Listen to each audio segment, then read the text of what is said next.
Hey YouTube, it's the American Samurai back again with a classic comic review. Today we're taking a look at something big. I have no budget for sound effects, and I'm not afraid to admit it. This is a famous first edition. This is the reprint of More Fun Comic, or of New Fun Comics, which would later become More Fun Comics. This is a complete reprint of the very first comic ever published by DC Comics. If you guys want to know more about this, the history and such, check out the Treasury Cast podcast, and specifically the episode for Famous First Edition, New Fun Comics. Okay, enough plugging. This was the first book ever published by DC Comics. The tagline is from 2 to 90. Among other things, you get 2 introductions, one by the famous Roy Thomas. And you also get the original note that was actually placed with the original More Fun Comics. It's a grab bag, that's for sure.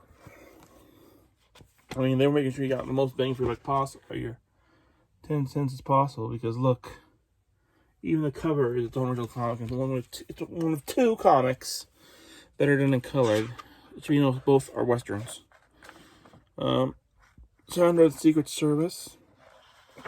And what's cool with it's a DC publication. If you're an Oswald fan, you can see an Oswald strip in here as well. I tend to enjoy the I'd say I tend to enjoy the Western stuff more, the so-called comedy strips. I don't really find that funny. The action-adventure stuff's okay. But you could really tell a good chunk of this stuff was essentially trying to ape off stuff that was already popular. But there's a few originals in here that I don't think are aping anything popular at the time.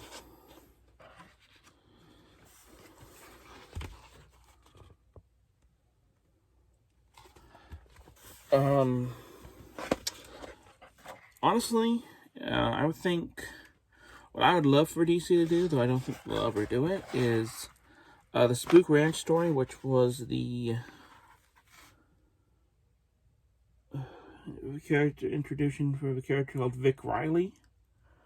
I would love for them to just get his stories and some of the one-shot westerns they have in here and just put them together in a book called Vic Riley and His Posse or something. Because this story is really good. If you guys have been reading this first, it's really good. I really enjoy this. Jack Andrews All-American, that's pretty much just Jack Armstrong All-American, just with a different title.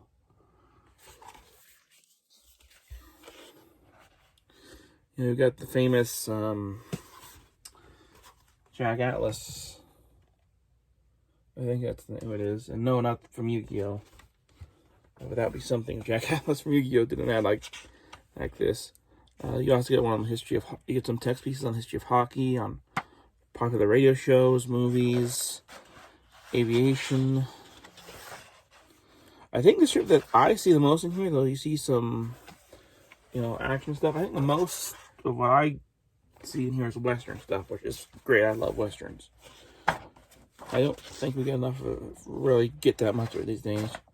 But some of like this so-called after-school strip, I don't know what it's supposed to be kind of a nod to, but I just didn't find it funny at all. And there's so many things. Human Keepers is okay though, but I mean, like Fun Films, literally they're wanting you to cut up this book.